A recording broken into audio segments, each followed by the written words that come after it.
UBytes, Unity tutorials in 256 seconds or less.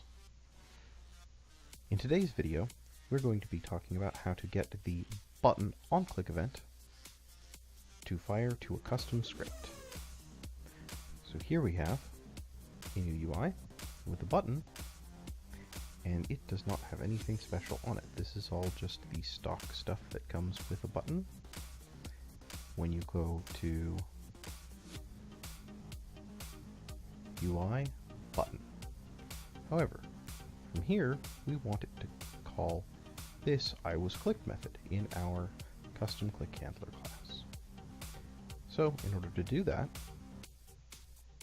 as you can see right now, if we hit play, the button will do its default behaviors, but will not call any events of ours. So first, we need to attach our custom click handler here to the button,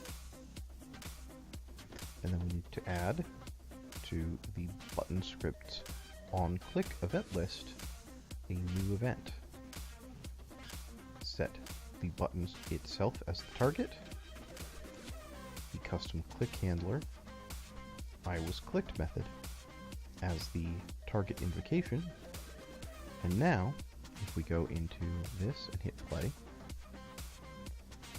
we can have our message show up. It's as simple as that. The new event system, very easy to wire up for the default behaviors.